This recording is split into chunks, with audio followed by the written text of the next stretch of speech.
I walk in, and they're all looking at me, and they're like,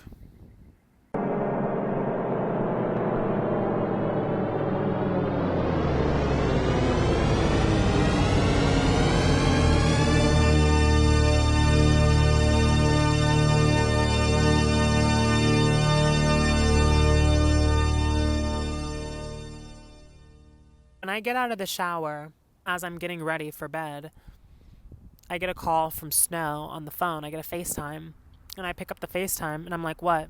He's like, is everything okay? And I'm like, yeah, everything's fine. Why? He was like, we were just wondering if you were okay because you've been in there for a while. And I was like, honestly, like, I'm not the greatest. I think what happened tonight was really shitty on my end, and it was really, really stressful for me, and I felt like I wasn't really listened to. But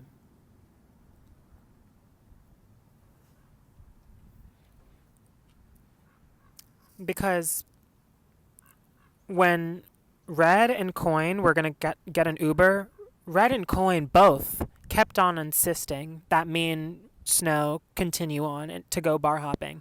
They both kept insisting, we don't want to ruin your night, just go, like it's okay, it's okay. And that kind of made me more apprehensive to go because I don't know this Coin guy like that either. So it made me even that much more wary in the moment. But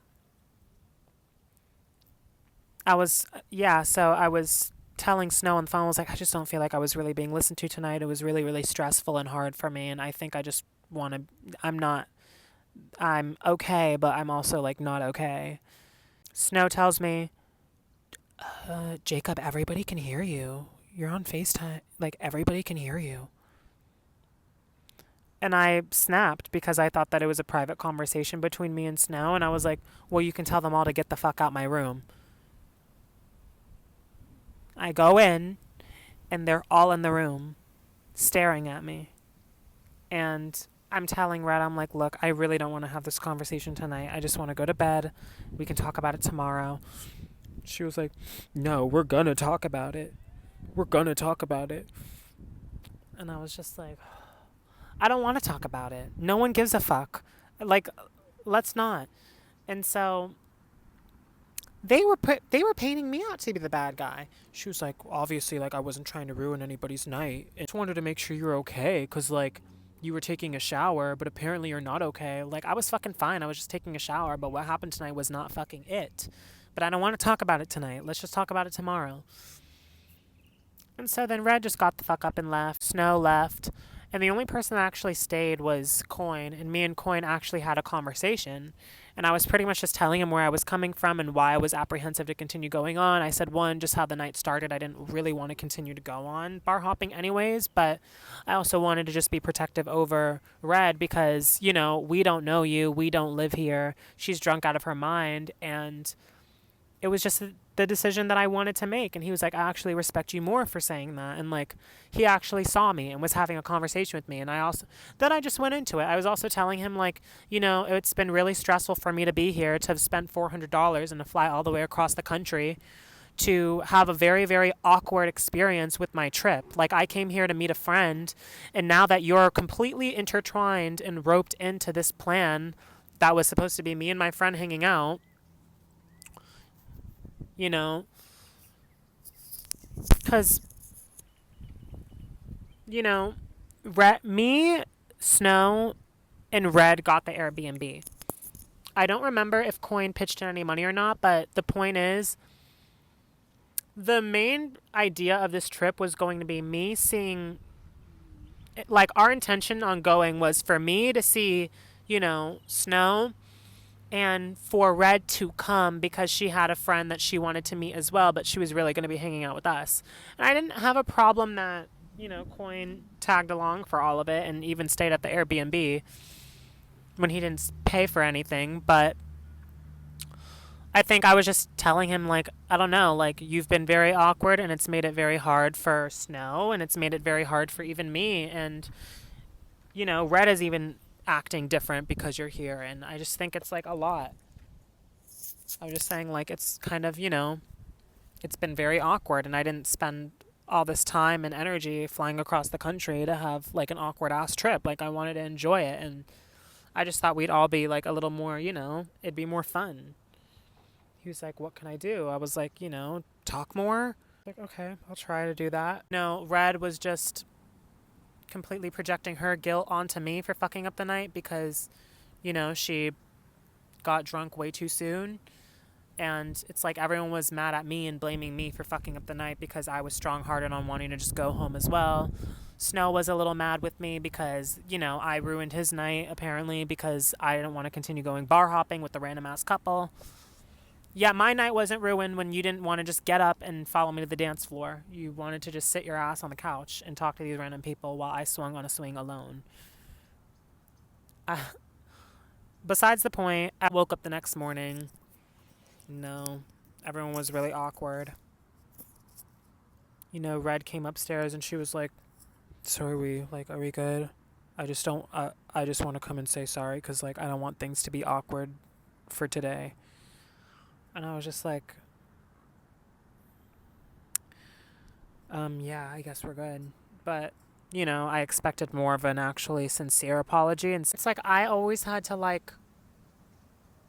be the more mature one when it came to emotions. After that shitty apology, I'm still the one that extended out my arms for a hug, and she gave me, a whatever hug. The trip ends up just being, better the next day, but it was still whatever. On the last day, I was pissed. I wanted to go to the pool. Everybody went to the pool for 5 minutes, and they said they want to go to the carnival. And so we took our ass to the carnival. And I was, at this point over it. I was like, okay, I'm not going on any rides. I don't want to do anything.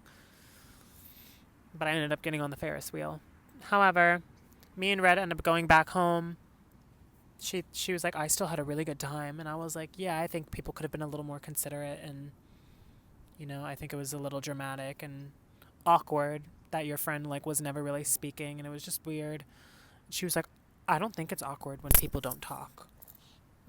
I'm fine having silence. And I was like, yeah, I would agree with that, but if you're flying all the way across the country to hang out with people, you're flying across the country for people, you're meeting people for the first time.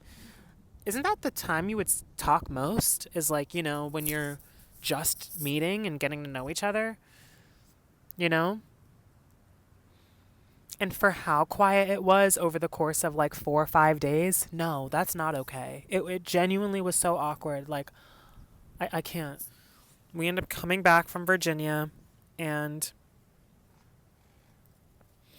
at this point, I really am clinging on to Tris because I'm really hurt and upset with Red, but also Tris was also someone who was advocating for me to let go of Red. She was pretending to be upset, but with things she said and with how she gave me advice, she was telling me that, I deserve better and that no one should do that to their best friend, which is true. I mean, it's true, but, she really wasn't ever playing devil's advocate. August really just looked like me online with Tris, doing our makeup, playing video games, staying really much inside, not really talking to Red all that much, I just came back from a lot of traveling, but I was really starting to lose myself. I was doing things I've never done before.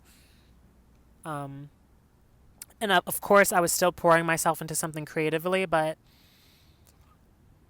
I don't know, I think I was getting really lost. While I was online a lot, I would be told that I was trans or I was called she, her, whatever, every single day.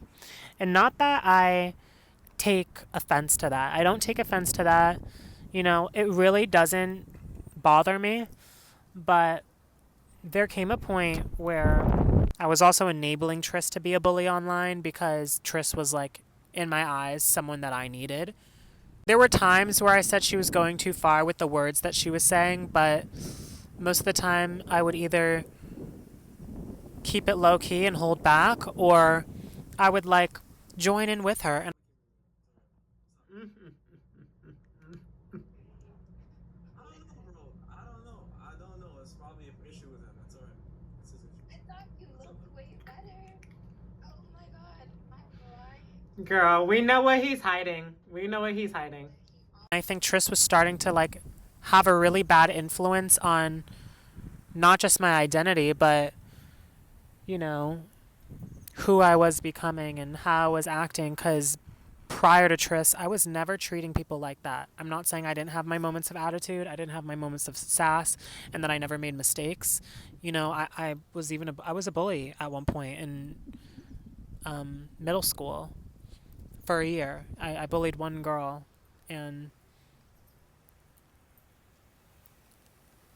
all I can say is really for most of my life, I treat people kindly and politely.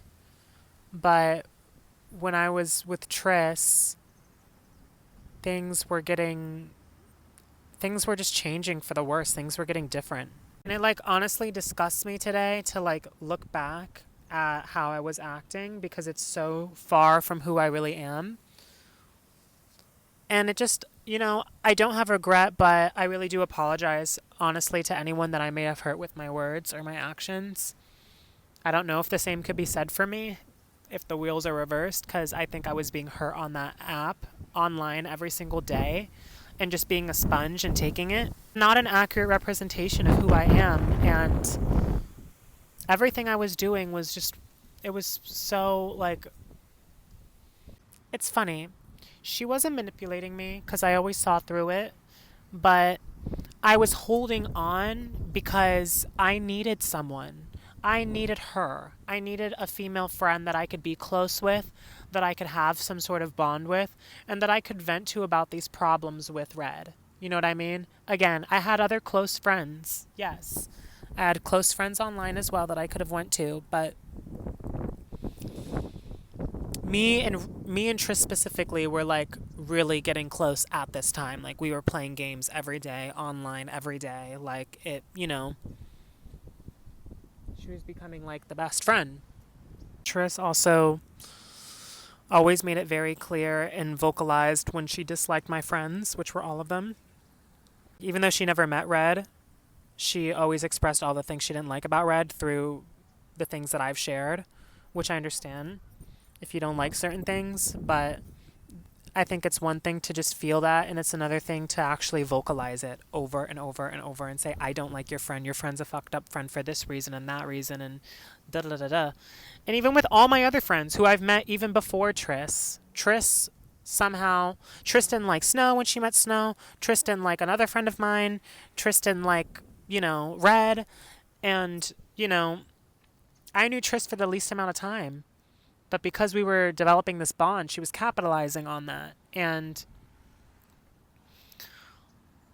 she always had some sort of issue with all of my friends, which I already thought was a red flag. I already thought that that was something that was weird. It's not, I mean, to each their own. Like, your feelings are your feelings, and how you feel is how you feel. But to vocalize it is like showing a lack of consideration and a lack of care when it comes to my feelings. Because if you were cognizant of someone else's feelings, you would not say things like that, and you wouldn't say it in that way. You know what I mean? I'm like, I'm not going to tear my friend and all their friends that they have apart. It's disrespectful. It's also none of your business. You know what I mean? Especially if you're not friends with them. I think she just thought because she was like becoming my best friend, she had every right to say whatever the fuck she wanted when it came to who was in my life and anything about my life, which I understand when you're with a really close friend, some friends will give you like, you know, tough love, you know, complete honesty. I feel like I'm one of those people from time to time, but she was just weird. Something was not like, she was just, I felt like something felt off about the way she approached conversations that regarded my friends. Then in September, I take a trip to Miami with my mom.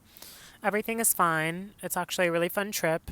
However, on one of the nights that we stay there, because we just go for the weekend, we meet this lady downstairs, and my mom ends up giving her a cigarette. They're talking. And then, you know, I'm sitting next to my mom, and the lady is like, and so who is this? And my mom is like, this is my son. She was like, oh, nice to meet you. I was like, nice to meet you. I'm Jacob. She was like, what? I'm like, Jacob. She was like, oh, nice to meet you. I don't even remember her name. It's not even important. But besides the point, she was like, so are you like male or are you female? What are your pronouns? What do you go by? And I was like, I go by he, him, but, it gets mistaken regularly. I don't really mind. She was like, oh, okay. Because, like, male vocal cords are not normally like that. There's a certain way that vocal cords go, and da da da da. And it just felt weird with how she was kind of like approaching this conversation. I also thought, I don't know, it was a weird conversation to have, period. But I was like, no, yeah, like, I'm a guy. I was born a guy. I'm happy being a guy. But I really just, um, I get where you're coming from. I'm not sure if that's true, but she was like, oh, okay. Okay. And then she kind of was going on for a minute about it, and then it kind of like changed conversations. And at one point, my mom walks all the way upstairs. She said she's going to go grab like, I forgot. She said she was going to go grab like a charger for her phone or something like that.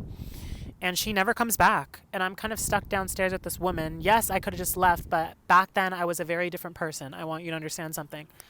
But I stayed there, and we started talking about like what we do for work, and we started having a conversation besides like sexuality and gender, and it was actually going well. Everything was going fine.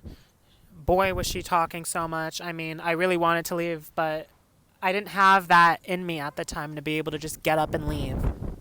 Eventually, I like give her some of my information because she was saying how she had a contact for me or something.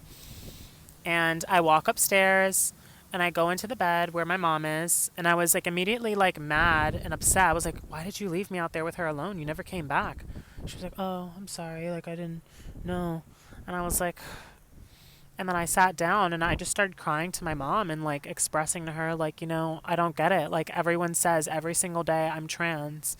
And I always have thought, like, I know exactly who I am and I've just been me. But is there something that I'm not seeing? Like, sometimes people make me feel like there's something that I'm not seeing, and it's really confusing. And, my mom didn't embrace me with a hug or anything.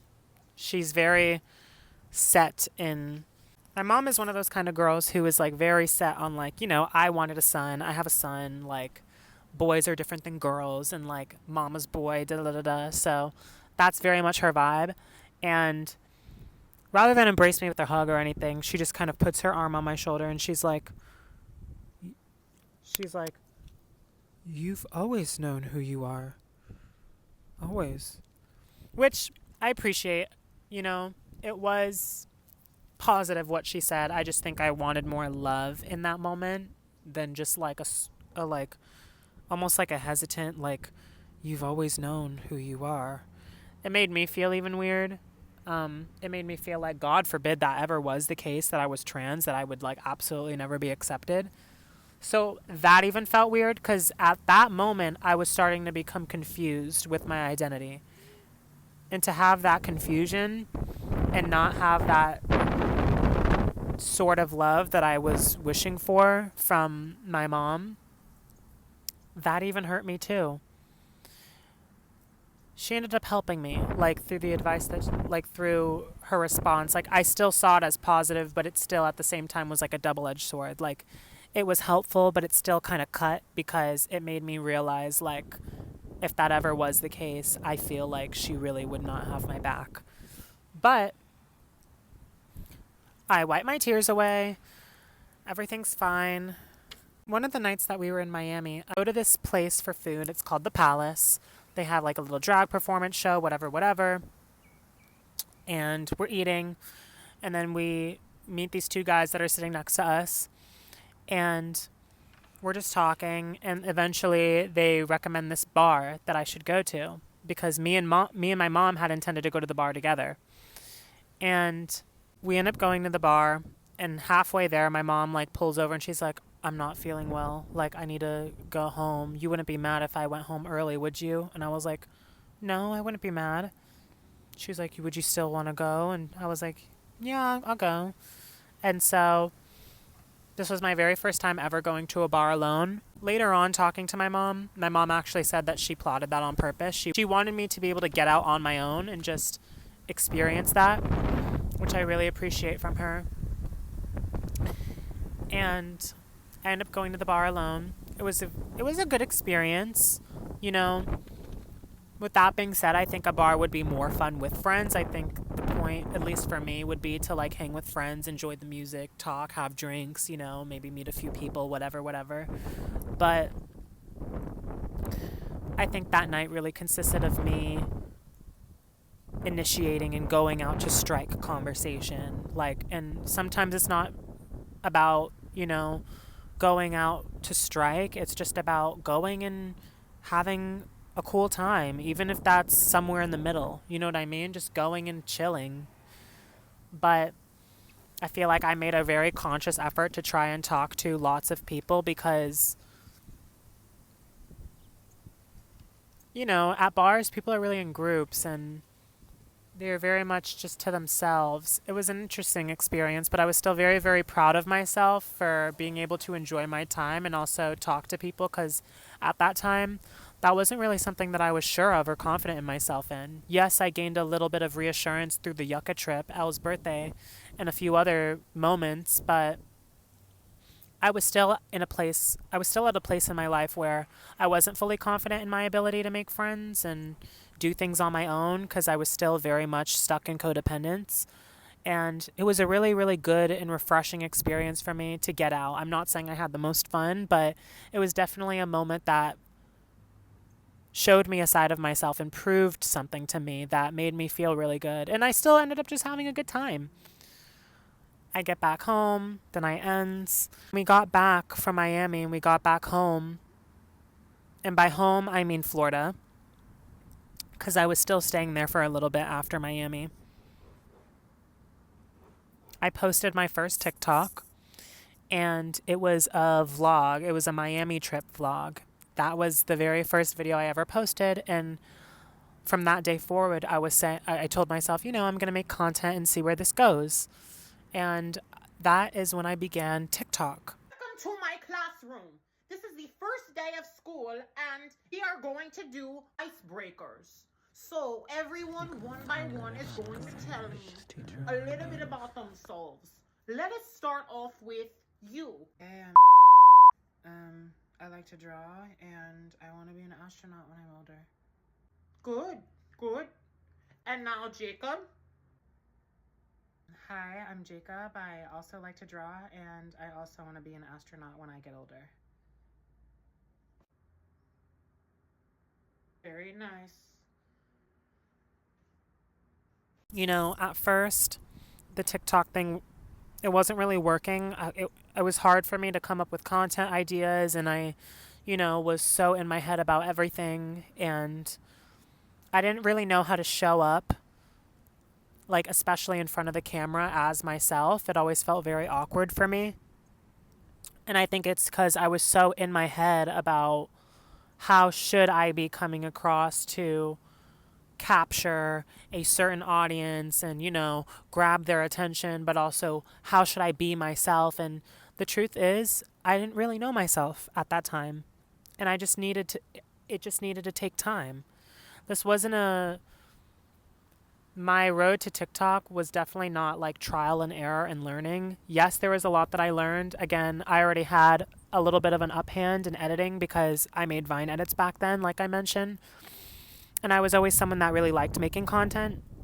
But I was, you know, making TikToks, and it was fun, and I was really trying to experiment and try a bunch of different things. I was making modeling videos. I was making comedy videos. I was doing the transitions. I was, you know, doing lip syncing audios. I was, you know, doing story times and different little series. Like, I was really trying to make something happen. I think I just lost a little bit of that spark at a certain point. What I want to mention is I was in Florida for a few more days after Miami, and then I ended up just going home. I went back to LA, and prior to going there, while I was in Florida, me and Red had planned to go thrifting. Red came to me and she texted me. She was like, so me and Poker, remember Poker? That was part of that, you know, little pocket friend group. Poker wants to get a new pair of sunglasses, so we were thinking about going thrifting. Would you want to come? And of course, she offered to invite me to that because, you know, she knows that I like thrifting, and I actually thought that that was sweet and that, you know, made me happy that she was, aware of the fact of things that I liked and, thought of me and thought to invite me. And I was like, oh, that would be fun. Yeah, sure. So we kind of had it lightly planned for the next day after coming back. And I get back at 10 o'clock at night. Mind you, I'm flying all the way across the country. I'm flying all the way across the United States of America all day long. I was flying for 10 hours. And I was jet lagged. And Red, we're texting about the next day. And she was like, okay, so what time do you want to get at my house so we can go and pick him up? And I was like, I don't know. What time do you think? She was like, I think you should be here at 8. And I was like, 8 in the morning? Red, I can't do that. That's too early. I mean, I just got home. I haven't even eaten. I haven't even unpacked. It was midnight. But also I was jet lagged. So it felt like 3 o'clock in the morning to me already. And I was flying all day. And I haven't even eaten dinner yet. And I haven't even unpacked any of my bags. Or showered yet. Like, I just walked through the door. And rather than ask, oh, how was your trip? How was your flight? Like, let's, talk about you for a minute. Like, how were things? It was immediately just like, so what should we do about tomorrow? Like, what time do you want to get to the house? And I was like, okay, well, 8's too early. She was like, what about 9? And I was like, what? I thought we were hanging out around, like, the afternoon, you said. And she was like, yeah, we are, but we have to go and pick him up. And I was like, I'm going to be way too tired. I was expressing to her, I haven't eaten, I haven't unpacked, I'm jet lagged, I'm really tired, I haven't showered or done anything. How about I just meet you guys there at the thrift store? Because Poker lived 2 hours away from her and an hour away from the thrift stores. He was all the way in Long Beach. So I was like, look, honestly, this is like hurtful to me that you haven't even asked about anything regarding the trip, but I'm also really, really tired. Can I just meet you guys there tomorrow? And she was like, I thought we were going to drive together and go and pick him up. And I was like, I didn't know we were doing all that. You just said thrifting in the afternoon with Poker. I can't get up that early. She was like, well, I can. Like, every time that, like, I go on a trip to, with Misty or wherever, like, I'm always up the next day. Like, this is the thing about having friends. Like, you should be willing to just get up the next day and, like, regardless of what time it is, just sleep in my car. And I was like, I'm tired. I don't want to. I'll just meet you guys there. It's way too early for me. She was like, really? Like, I think that's really inconsiderate that you would, cancel and have us meet you there when we were supposed to drive together. Like, I thought we were going to catch up in the car. I was like, we could have caught up now. We could have caught up tomorrow while we were hanging out. What do you mean catching up in the car? And this is your friend, by the way. Why can't you just go and pick up your friend when it's so far out the way and I'll just meet you there? Because of my circumstances. Had the circumstances been different, yeah, I would have went with you. Would have been fun being in the car and catching up. But because I'm tired out of my ass, flew all the way across the country, am jet lagged, haven't showered, haven't eaten, haven't unpacked, am tired out of my mind, I want to sleep. And I want to be able to sleep in a little. And it's so funny because there's just different phases of how I've been able to break out of the codependency. Back then, if this was a few years earlier, I would have went and I wouldn't have said anything. But I really started to learn how to stand my ground and just choose things that were better for myself at this point in Red and I's friendship. However, I still had a bit of people pleasing in me because the truth is I did not even want to hang out at all tomorrow. For me, when I fly somewhere, I really want to chill to the next day. I don't really want to go and be all super busy. I want to have a moment to breathe, and then we go on about our business. I understand for particular things that's not always the case. However, for something that's super voluntary, I didn't think it was, I thought I was already compromising enough by saying I'll meet you there, when in reality I just wanted to say, can we just do it a different day, or I'm just not going to go, but thanks for the invite. And she didn't recognize any of that. She said I was the one that was being, inconsiderate. And I was like, I think you're being inconsiderate. And I kind of, expressed to her how I thought she was being inconsiderate, not just about not asking a single thing about my flight or my trip, but also, you know, be considerate of my health, be considerate of my sleep and of my situation. It was also very immature.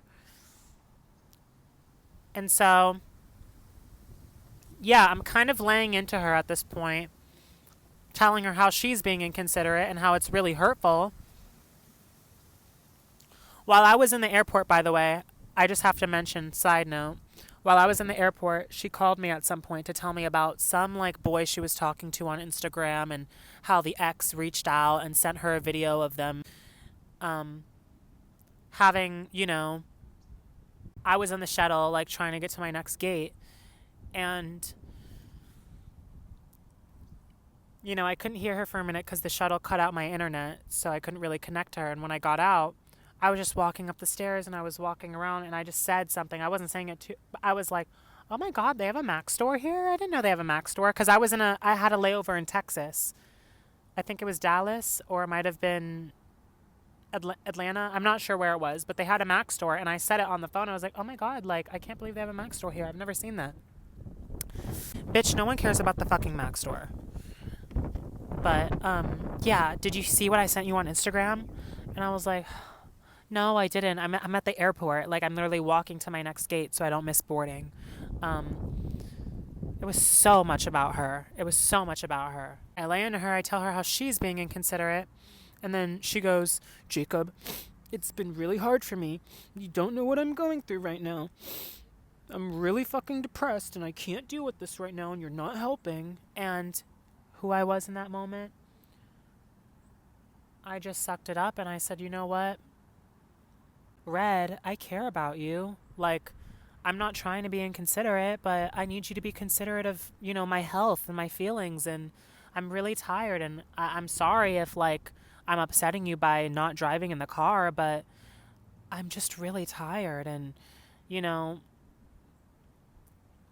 I want you to get the help you need and da-da-da-da-da. And what she was doing was weaponizing her depression, because that was a very uncalled for moment to tell me that sort of thing. Bitch, how can you tell me you think I'm being inconsiderate, and then when I tell you you're being inconsiderate, it's too much for you to hear, so now you say I'm depressed and I can't deal with this right now and I don't understand you?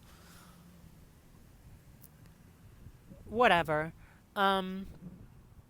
I pretty much tell her, though, by the end of that I'm just not going to go tomorrow because I'm too tired and I just want to have the day to myself. You can do things differently when you travel and when you hang out with friends, but for me, I like having a little bit of more peace the following day after flying all day long.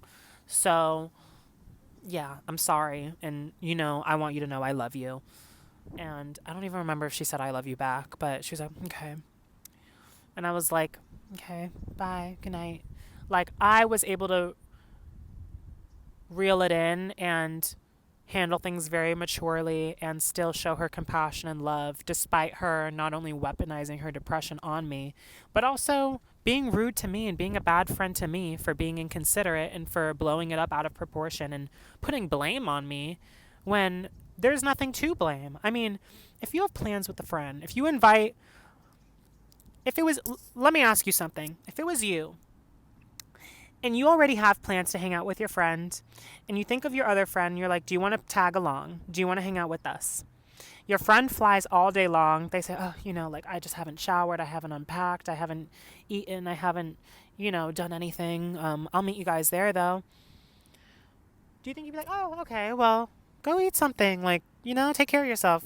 Be good. We'll see you tomorrow. Or would you lay into your friend and be like, really? Like, we were supposed to like catch up in the car, and like I think that's really inconsiderate. Like, I hang out the next day, like you can sleep in the car. There's a lot of people in the world that are like both. There's a lot of people that are somewhere in the middle. I've just learned that I want the other end. I want people that are going to be genuine and considerate and understanding and actually emotionally available and mature. But besides the point, the phone call ends, and that's the end of my trip from Florida.